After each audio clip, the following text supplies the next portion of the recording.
नमस्कार। एक बार आपका फिर से स्वागत है मैथमेटिक्स क्लासेस में। और आज की क्लास है कक्षा 10 विषय गणित के अंतर्गत अध्याय 4 द्विघात समीकरण। इससे पहले हम आपको गुणनखंड विधि, पूर्ण वर्ग विधि बता चुके हैं। द्विघात समीकरण को हल करने के लिए गुणनखंड विधि और पूर्ण वर्ग विधि बता चुके हैं। और आज देखेंगे इसी में जो तीसरा पार्ट उसका द्विघाती सूत्र विधि और उसी से संबंधित विविक्त कर, उसको जानेंगे आज। तो सबसे पहले जानते हैं विविक्त कर। विविक्त कर के लिए आपको जानना होगा द्विघात समीकरण का व्यापक रूप। द्विघात समीकरण का व्यापक रूप होता है ax² + bx + c = 0। ये द्विघात समीकरण का व्यापक रूप होता है। विविक्त कर में आप अर्थात विविक्त कर के द्वारा आप द्विघात समीकरण के मूलों की प्रकृति को, उनके लक्षणों को आप पहचान सकते हैं कि द्विघात समीकरण का कोई मूल मिलेगा या नहीं मिलेगा, मिलेगा तो वो कैसा होगा। तो इसके द्वारा यानी विविक्त कर के द्वारा आप इतना इसमें जान पाएंगे। तो इसका सूत्र होता है विविक्त कर D = b² - 4ac। अगर d का मान 0 से बड़ा है तो d या जिधर दो टांगें हैं इसकी वो बड़ा होगा, जिधर नोक है वो छोटा है। अर्थात 0 छोटा है, d बड़ा है। तो कितना बड़ा है? 0 से बड़ा। तो d का मान 0 से बड़ा है तो द्विघात समीकरण के दो वास्तविक असमान मूल प्राप्त होंगे। दो मूल होंगे, वो कैसे होंगे? वास्तविक होंगे। और कैसे? असमान, मतलब अलग अलग मूल प्राप्त होंगे। अगर d का मान, दूसरी कंडीशन ये है, अगर d का मान 0 के बराबर है अर्थात d = 0 तो द्विघात समीकरण के दो वास्तविक समान मूल प्राप्त होंगे। दो मूल मिलेंगे, वो भी कैसे? वास्तविक और कैसे? समान, एक जैसे दोनों। और अगर d का मान 0 से छोटा आ गया अर्थात d < 0, d 0 बड़ा है, ये छोटा है अर्थात नेगेटिव कोई साइन आ गया, नेगेटिव वैल्यू, d का मान -3 आ गया, -1 आ गया, तो द्विघात समीकरण का कोई वास्तविक मूल प्राप्त नहीं होगा। अब देखते हैं द्विघाती सूत्र, या इसको श्रीधराचार्य सूत्र कह देते हैं या फिर मूल सूत्र कह देते हैं। द्विघात समीकरण का व्यापक रूप जानते ही हैं आप, अभी बताया था हमने, ax² + bx + c = 0। ये होता है द्विघात समीकरण का व्यापक रूप। अब इसमें चर कौन है, किसका मान निकालना है हमें? x का। तो x = -b ± √b² - 4ac और पूरे का बट्टे में 2a। ये होता है इसका सूत्र, द्विघाती सूत्र इसी को कहते हैं। x = -b ± √b² - 4ac/2a। तो ये इसी पे आधारित कुछ सवाल देखते हैं आज। पहला सवाल है द्विघात समीकरण 2x² - 4x + 3 = 0 का विविक्त कर ज्ञात कीजिए और फिर मूलों की प्रकृति ज्ञात कीजिए। तो पहले क्या करना है? विविक्त कर ज्ञात करना है इसका। तो देखते हैं विविक्त कर। तो पहले समीकरण लिखते हैं 2x² - 4x + 3 = 0। तो इसकी तुलना पहले कर लें समीकरण, द्विघात समीकरण के व्यापक रूप से। यहाँ लिखेंगे द्विघात समीकरण की तुलना ax² + bx + c = 0 से करने पर, जब करेंगे यहाँ पर तो a का मान x² के आगे कितना है? 2। तो a बराबर हो गया 2, b बराबर विद चिन्ह के लेना है तो -4 हो जाएगा, c बराबर 3। ये हो गया a b c के मान। अब यहाँ से लेके चलते हैं विविक्त कर।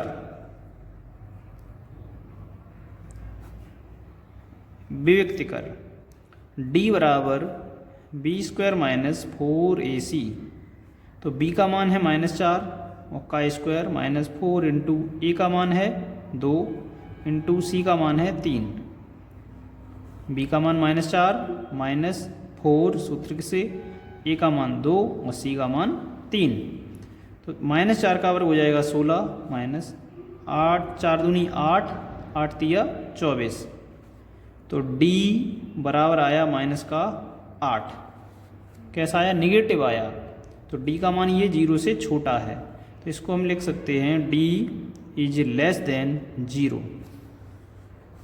D का मान -8 है जो कि 0 से छोटा है, तो D यहाँ लिख सकते हैं D इज लेस देन 0।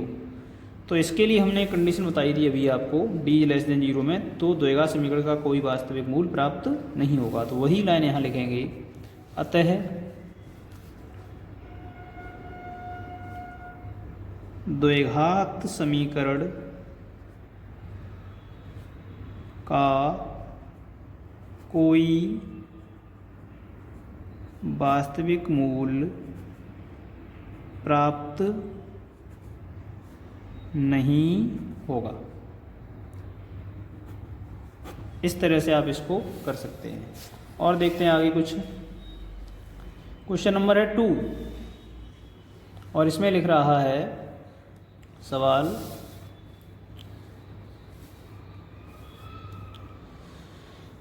द्विघात समीकरण के x -2 + 6 = 0 में k का ऐसा मान ज्ञात कीजिए कि उसके दो बराबर मूल हों।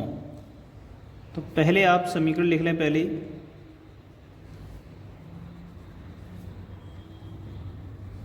ये द्विघात समीकरण अभी पूरी तरह से दिखाई नहीं दे रहा है, तो इसके लिए आप देख रहे हैं यहाँ पर kx का x -2 में गुणा है।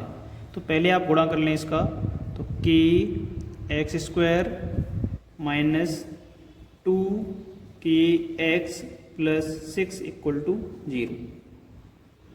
ठीक है, तो यहाँ से तुलना कर लेंगे द्विघात समीकरण से।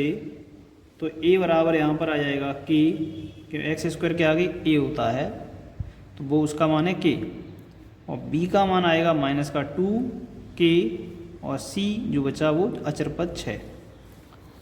अब यहाँ पहले से ही कह रहा है कि समीकरण के दो बराबर मूल हैं, अर्थात d बराबर 0, जो कि हमने दूसरा लिखाया था दूसरी कंडीशन में, वही है। लिख देंगे, दिया है समीकरण के दो बराबर मूल हैं। समीकरण के दो बराबर मूल हैं, अर्थात d बराबर 0। तो d क्या है? विविक्तकर है। इसका सूत्र लगाएंगे, b² - 4ac बराबर 0। तो b का मान है -2k, इसका होगा स्क्वायर, -4 × a का मान है k, c का मान है 6 बराबर 0। -2k का स्क्वायर करेंगे तो 4k² हो जाएगा, माइनस का ये हो जाएगा 24k बराबर 0। यहाँ से कुछ कॉमन आ जाएगा 4k, जब 4k कॉमन ले लोगे तो 4 पूरे आ गए बाहर, k 1 निकला आया तो 1 बचेगा, माइनस भी बचेगा, 4 का भाग 24 में देंगे 6 बार, k निकल के आ गया बाहर बराबर 0। अब यहाँ से जब, क्योंकि यहाँ पर k का मान 0 नहीं हो सकता, क्योंकि k का अगर मान 0 करोगे, k की जगह 0 करोगे तो ये पूरा स्क्वायर हट जाएगा, तब ये द्विघात समीकरण नहीं रहेगा। तो इसलिए आप इसको तो 0 नहीं कर सकते, तो इसी को पूरे में 0 में भेज दे रहे हैं यहाँ पर। तो k - 6 बराबर 0 हो जाएगा, और k बराबर आ जाएगा यहाँ पर 6। ये इसका आंसर हो जाएगा, k बराबर 6 इसका मान होगा जब इस समीकरण के दोनों मूल बराबर होंगे। अगला, यदि द्विघात समीकरण के मूलों का अस्तित्व है तो उन्हें ज्ञात कीजिए। मूलों का अस्तित्व केवल एक स्थिति में ज्ञात नहीं होता है, जब d का मान अर्थात विविक्तकर 0 से कम आए या नेगेटिव आए। तो देखते हैं इसको भी, 3x² - 4√3x + 4 = 0। इसकी तुलना करेंगे द्विघात समीकरण के व्यापक रूप से, तो a बराबर 3 हो जाएगा, b बराबर -4√3 हो जाएगा, c बराबर होगा 4। पहले अस्तित्व को देखना है। यहाँ पर अस्तित्व इसका कैसा है, उसके लिए निकालेंगे हम यहाँ पर विविक्तकर। विविक्तकर d बराबर b² - 4ac, तो b का मान है -4√3 का स्क्वायर -4 इंटू ए का मान 3 इंटू सी का मान 4। इसका स्क्वायर खोलेंगे तो इसको खोलने का तरीका ये है, माइनस का वर्ग तो प्लस ही हो जाएगा, 4 का पहले वर्ग खोल लो तो 4 का वर्ग 16, इसका इसमें गुणा है तो गुणा यहाँ पर भी लगा दे रहे हैं। √3 का वर्ग केवल 3 माइनस 4 तिया 12 चौक 48, तो ये होगा 16 तिया 48 में से 48 गए तो 0 आ गया, d बराबर 0। तो d बराबर 0 ये दूसरी कंडीशन थी जो हमने लिखाया था विभक्त कर के लिए, तो यहाँ होगा देगा समीकरण के दो वास्तविक समान मूल प्राप्त होंगे। देगा समीकरण के दो वास्तविक समान एक जैसे दोनों प्राप्त होंगे, क्योंकि d का मान 0 आया है इसलिए। अब निकाल लेते हैं, द्विघाती सूत्र से लिख देते हैं। द्विघाती सूत्र